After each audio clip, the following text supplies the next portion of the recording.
Yes, I can. 5, 6, 7, 8, 9, 10. 1, 2. Patrick Ryan. What's up, man? Check, check, check.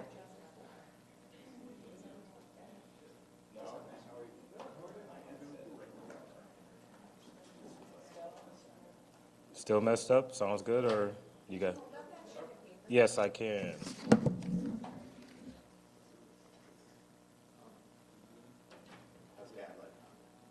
How was Dad like? Going great. He be 4 months Friday in 2 days. Time flying, man.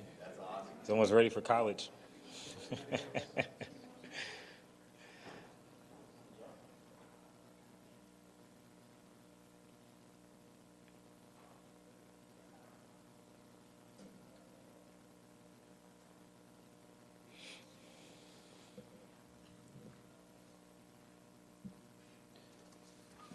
Okay.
Okay, we'll be getting started momentarily. I'll do a final mic check if everyone's good.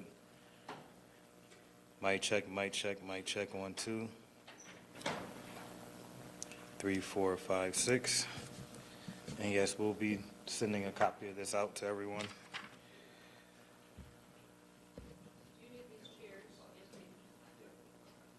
What was that?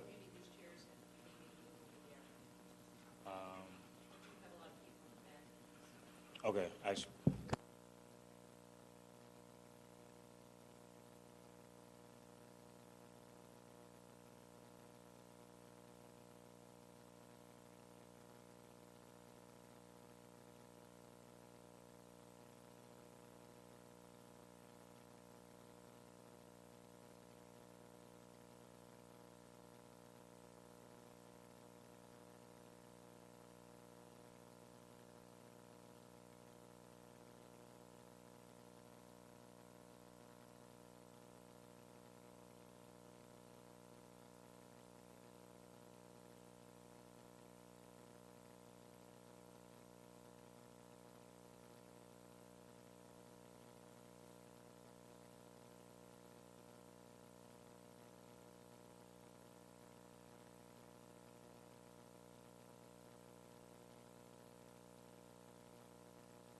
Good morning. I want to thank the members of the media for joining us today, members of the community, and finalists for the 514 Memorial Design that are with us today. I want to thank you all for joining us for this special 514 Memorial announcement. Today, we are introducing the 3 finalists for the 514 Memorial Design. But before we continue, I would like to thank Governor Kathy Hochul for her support and partnership in this important mission for our community. I also thank the 514 Memorial Commission, its chairman, Reverend Mark Blue, and all of the members of the commission who have volunteered so much of their time to help bring our vision for the 514 Memorial to life. Thank you also to the 514 Remembrance Weekend Committee chairs, Dr. Michael Edbauer and Eunice Lewin. We appreciate all of your hard work that helped to make our announcement today happen. The 514 Memorial Weekend was able to raise resources not only for that one-year remembrance, but resources for the design competition and for this process. And we thank Dr. Edbauer and Eunice Lewin for the significant time that they put into that process. I also want to thank those who are helping the commission through this process.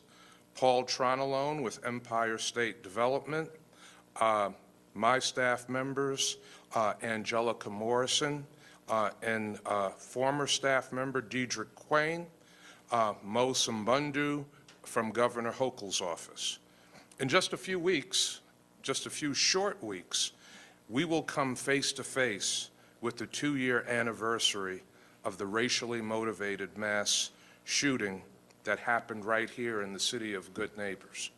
We don't have to tell anybody the impact of that mass shooting, the lives of 10 members of our community taken, 3 others in our community injured, and hundreds of others in our community scarred, perhaps for a lifetime, who are also survivors. Since the beginning of this process, when the governor and I formed this commission, it has been our goal to create a memorial that reflects the wishes and visions of the community, and in particular, the families of those whose lives were taken, the families of those who were wounded, and those who survived this vicious act of hate. And so far, I think we have been on the right track. It has been a lot of work reaching out extensively and consistently with family members, with survivors, with community members, and others who have been impacted by this process. I'm proud of the time the commission has spent meeting with family members and survivors of the 514 racially motivated mass shooting. It is through this engagement process that we have been able to get to the point where we are today and sharing the designs of these 3 finalists. I want to say again, congratulations to the finalists.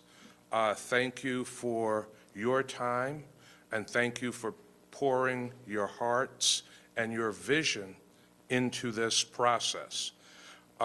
Now I will turn things over to the chairman of the 514 Memorial Commission, Reverend Mark E. Blue, who will announce the finalists. Thank you, Mr. Mayor. The commission has received more than 20 submissions from the request for design submission. Over the past few months, the commission and I have reviewed these RFS submissions, interviewed the finalists, and hosted meetings with the 514 families. Since the very beginning of the process, it has been my goal, the mayor's goal, and the governor's goal for the commission to create a memorial that will represent the desires of the families and the community. We've spent quite some time meeting with family members, victims, and survivors. We plan to continue the conversation with them throughout this process. More than 20 submissions, as I stated, have been submitted, and we have 3 finalists. We discussed the finalists with the 514 family members, and we've interviewed the finalists as well. And the finalists are Watts Architectural and Engineering from Buffalo, New York. It is a Black-owned business and has been operating for more than 35 years. Jin Young Sung and Douglas Allgood. Mr. Song is an associate professor at University of Buffalo in architectural and planning. He is also the founder of Diamond Architectural, PLLC, and Mr. Allgood is a licensed architect in multiple cities. The last finalist is Beehive L3. This is an architectural design company for urban planning. The firm consists of diverse groups of designers that share talents, resources, and a single vision. Mr. Mayor, thank you for, and the Governor Hochul, thank you for the opportunity to serve on this commission. I do know with a lot of sleepless nights at times, and just dealing with a lot of interpersonal issues, we've come to a decision, and I believe that we've made the best decision, which represents the community. I would like to also add that each of the finalists will receive a $10,000 stipend to create the final design. I just want to say thank you to the members of the committee for the remembrance. Dr. Edenbauer, he will come with some remarks. He and Eunice Lewin were co-chairs, and that was a great opportunity, and we did our best, and they did their best to represent our community. So now we'll have words from Dr. Edenbauer.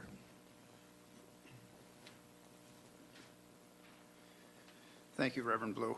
Good morning, everyone. As mentioned, I had the honor of being one of the co-chairs along with Eunice Lewin for the 514 Remembrance Weekend, and it really was a humbling experience, but also it was very nice to see how our city came together, including many people within the neighborhood, all types of members throughout the community, including our corporate community. And we were pleased to be able to help provide the resources for the weekend, which I think really was something that we all will remember as really being a very significant event for our community. We are also very pleased that we were able to raise enough dollars to help with this formation of the next steps to be able to evaluate the work to ultimately have a permanent monument to recognize. So again, appreciate the fact that we had the opportunity, and on behalf of the entire corporate community, we certainly appreciate the ability to be a participant, and we look forward to working within the community in the future. Thank you. Thank you, Dr. Edenbauer. On behalf of Governor Hochul and the residents of the city of Buffalo and the state of New York, certainly want to thank Reverend Mark Blue for chairing the commission. Want to thank Dr. Michael Edenbauer and Eunice Lewin for chairing the Remembrance Weekend. I think Reverend Blue touched upon it. The 3 that have stepped into these chairing roles have really lived, eaten, and slept what happened to our community. So not only are they chairing meetings, but they are stopped by people on the street. They're getting phone calls at home. They're thinking about this in the middle of the night. And so the work that Reverend Blue, the work that Dr. Edenbauer and Eunice Lewin have done for this community is a real incredible service that goes deeper than the public can even realize. Now, it is my pleasure to introduce Mo Simbundu, who is a senior staffer in the office of Governor Hochul, who has been assigned to work with the 514 Memorial Commission and has done a tremendous job for the community. Mo? Thank you so much, Mayor. Good morning. And Mayor, thank you so much for your leadership and guidance through this process. And to Reverend Blue, thank you for everything that you've done to get us to this day today. I want to begin by recognizing the members of the 514 Memorial Commission, Reverend Blue as our chair, Diane Colgan, who is a senior vice president with Tops Friendly Markets, Jonathan Dandies, who is with the Buffalo Niagara Partnership and Rich Products, Dr. Norm Lewin, who's here with us today, Larry Stint, who is a business owner on Jefferson, Golden Cup Coffee on Jefferson, Garnell Whitfield, who's here with us today. Garnell, as you all know, lost his mother on the tragic day. Fragrance Harris Stanfield, who is a survivor who was at the store on that fateful day. And Zanetta Everhart, council member, also a mother of a survivor of the mass shooting. Steve Carmina, who we will hear from shortly. Steve has done a tremendous job guiding us through the architectural side of this. And Tiffany Gaines, who is a curator at the Birchfield Penny Arts Center. On behalf of the governor, I would like to thank Eunice Lewin, Michael Edbauer for making this contribution for this stipend today. As we move forward to create a permanent memorial representing the tremendous loss experienced by each family as well as the community, we want to make sure that we are following this process in the right way. The governor is very appreciative of the extensive work that has been done by the 514 Memorial Commission. The process of designing a memorial for the victims of a mass shooting is unfortunate. It's something that we have in common with so many other cities. And Reverend Blue always reminds us at the beginning of every meeting, we only have one chance to do this and do it right. We don't get a second chance, so we only have one chance to do this and get it done right and honor the lives that we lost in the most appropriate, respectful way. It is a heavy burden, and if I can speak from my heart for a moment, every time I leave the 514 Memorial Commission meetings, I feel drained. I feel overwhelmed with the responsibility to do the right thing by these families, the survivors, and the community. People will say to us at times, well, get it built. What's taking so long? But I'm going to tell you what I have learned through this process. Yes, it's important to get it built, but more important is building the actual monument is this process, making sure that we are talking to the families, we are listening to them, we are talking to members of the community, and we're hearing from folks near and far who have been affected by this tragedy. Over the past few months, the Commission has been reviewing the design submissions, meeting with the families, and interviewing the 3 finalists that are here with us today. And as we worked to narrow down the list to the final 3, we went through a highly emotional process that helped people start to work through anger, fear, loss, on other extreme issues, which will hopefully allow us to find our way to resolution and healing. And now we have 3 finalists who have entered the next phase of the process. The RFS for final design, where the finalists will be tasked with creating designs with specifics outlined in the document by the Commission. Over the last 2 years, I have studied some of the memorials of mass shootings across the country. And unfortunately, there are far too many. It seemed that they all have a couple of things in common. First and foremost is the desire to remember the people that we lost. Then to remember the light that they were to their families, loved ones, friends, and to this community.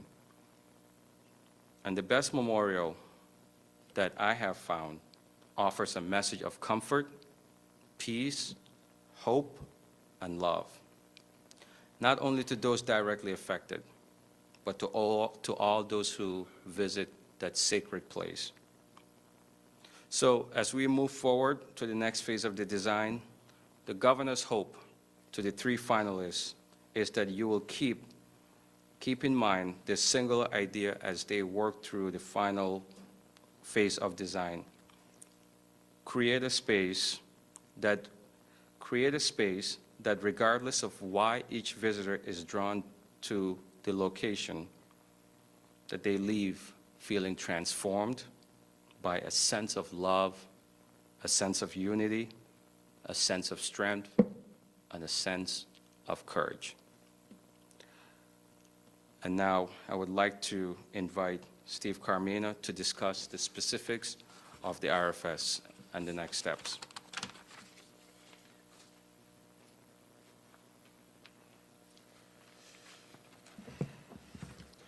Thank you, Mo. Let me begin by thanking all the teams and individuals who submitted their ideas to the Commission. To a person, the members were moved by their expressions of anger, sadness, love, and hope that each respondent conveyed in their concepts. We are all deeply grateful for their participation. Officially, the RFP was released on March 10th. All the team members now have it and have had it to review for just about a week. And we could share this criteria from the RFP today. While a specific site has not been selected, each team has been given the exact same geometry to use in their design submission. This will ensure that each participant will have a single platform to design into and give us some continuity as we're reviewing them as far as their ability to fill the site. Based upon public input and the results of our survey, the RFP requires that each design team include ample spaces throughout the site that can support permanent artwork or sculptures, as well as areas for temporary art installations. This component will give local art community an opportunity to express themselves and how they relate to the tragedy themselves, and this will be for years to come. Each finalist team will have an opportunity to meet via Zoom with representatives from the victims and survivors' families, allowing them to understand firsthand their wishes and hear their emotions. Each team will have an opportunity to interact with the Commission on an open basis with questions so that we can give them direct answers as quickly as possible during this competition timeframe. Their submissions will minimally include several renderings from all views, animated fly-throughs. They're not limited to any of these, by the way, of the model, interior plans, landscaping ideas, artwork potential installations, and so on. They may also submit physical models as well, and other things that they feel will better express their design intent. As the mayor mentioned and others have mentioned, there is a stipend for each design team. This will help them in the expenses that they'll incur for getting to this very high level of presentation. Final submissions will be received up until midnight on April 22nd. And in-person interviews will be held with each team at a date to be determined. They have committed to be available for an entire day so that we can go back and forth to them as we feel need to during that process. And I'll say, as a design professional personally, this whole process has been, for me, an amazing time with the people behind me and the other members of the commission, and to feel the emotion and to be part of a group that has gone through and has survived and have lost loved ones is cathartic, to say the least, for someone like me and others who have such tight families. So it's been an amazing trip so far, and we have so much more work to be done. Mr. Mayor, I think I'm turning it back to you, sir. Steve Carmina, thank you very much. As one of the most well-respected architects in the Western New York region, we really appreciate you lending your time and expertise to this process, particularly the portion of the process where we asked for a request for submissions.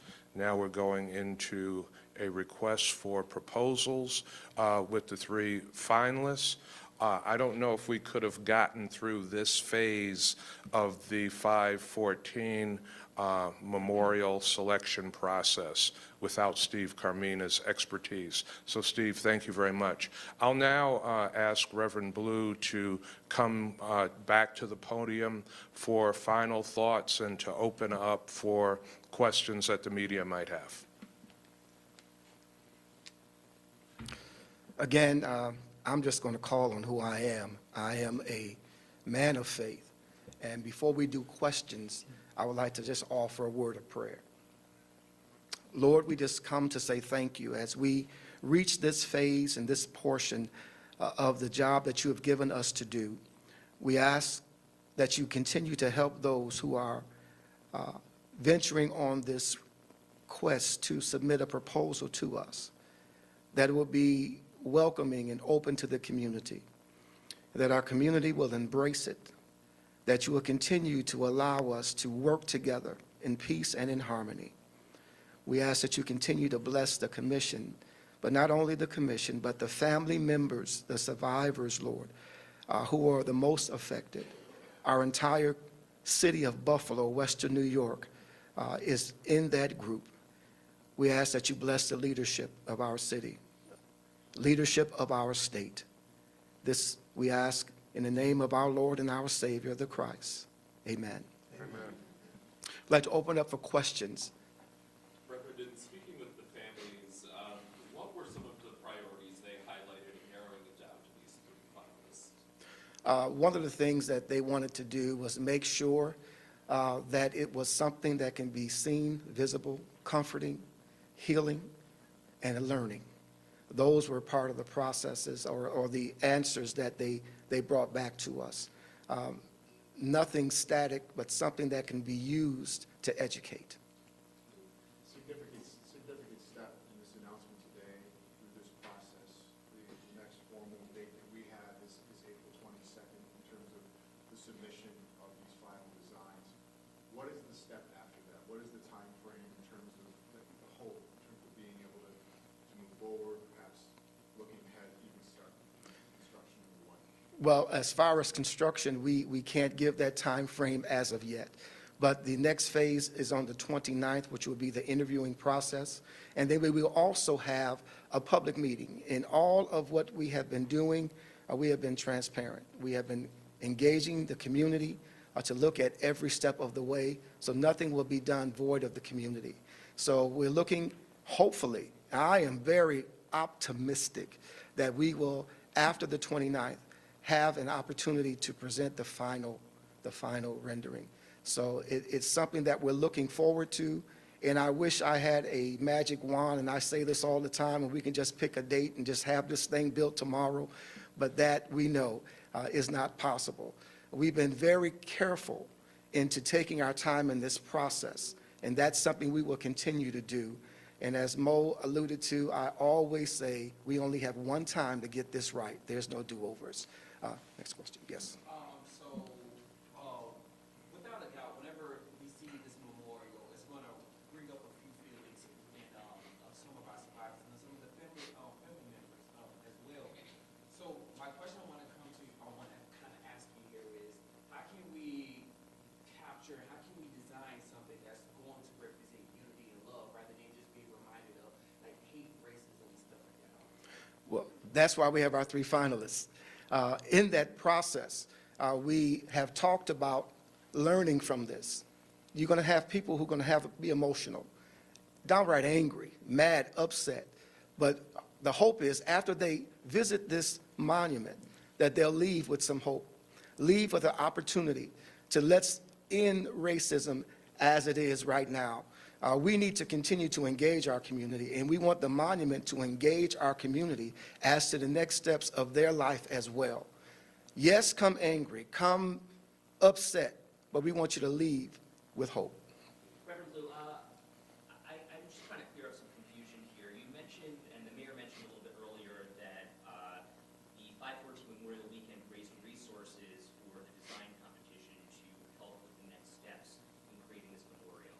So are these private dollars that were contributed by 2 individuals, or how was that money raised to provide that stipend, the $30,000 to these people?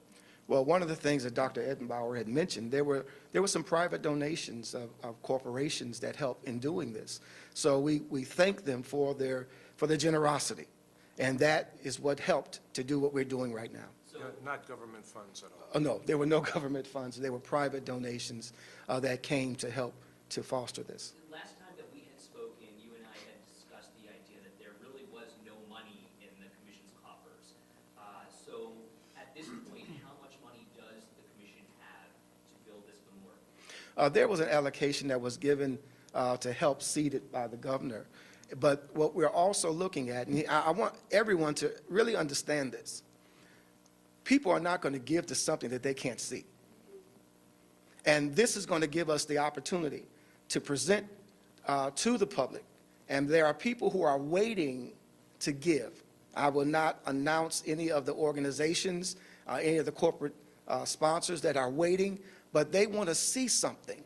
When they see something, they'll be more apt to give. And that's what this process is. So we have some resources that have been allocated from the governor's office, but we're looking at continuing to raise this. Now, once we receive the final rendering and once we've selected that, the process moves into the next phase, in which would be the fundraising process. So that's where we're at right now. So it really, the important question is, how much do we need? And that's going to happen once we receive the final rendering, and we can go out and ask those individuals for what they will be giving us. And we're asking everybody in this room to please make sure that you do your pledge as well.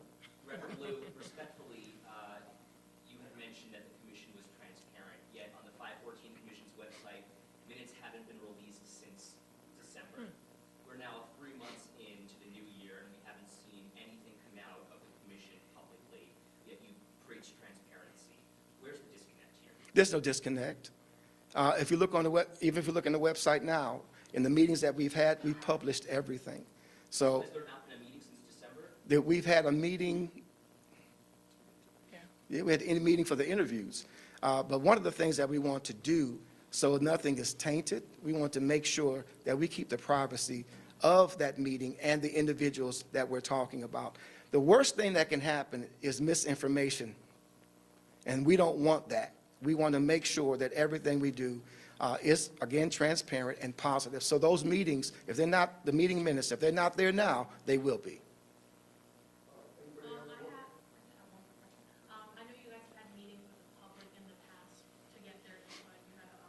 You had, the online survey and stuff like that. How important has that input been? Have you gotten enough of it? Or are you hoping that, as this starts to materialize more so going forward, that maybe there will be even more of that public support for input?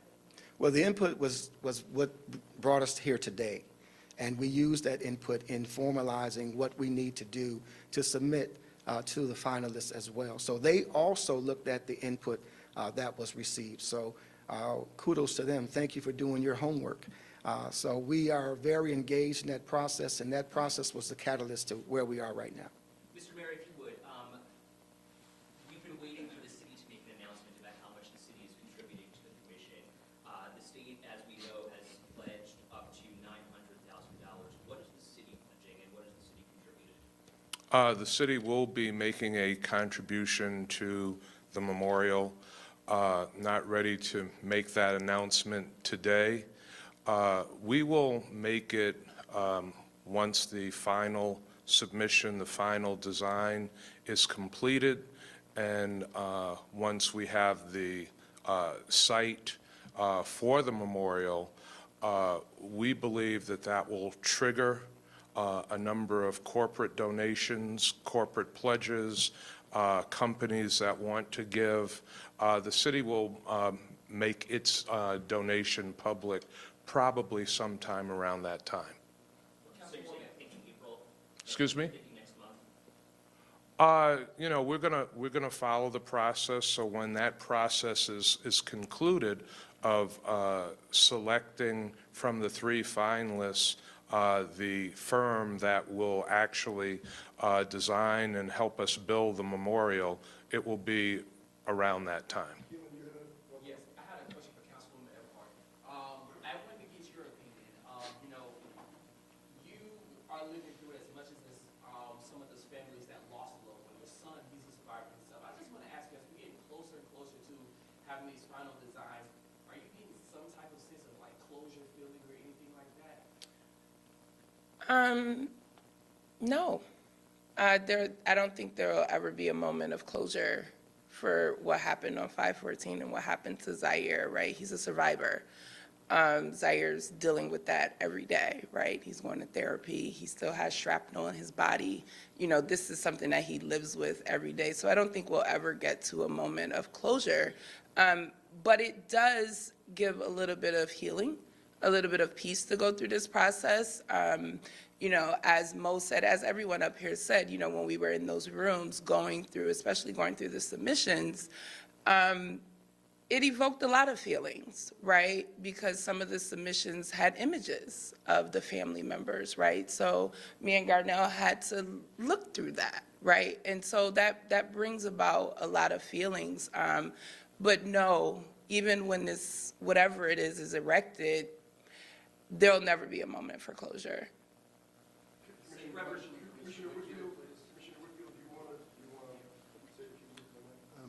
Yeah, as Annetta said, this is not about closure. That is something that does not exist.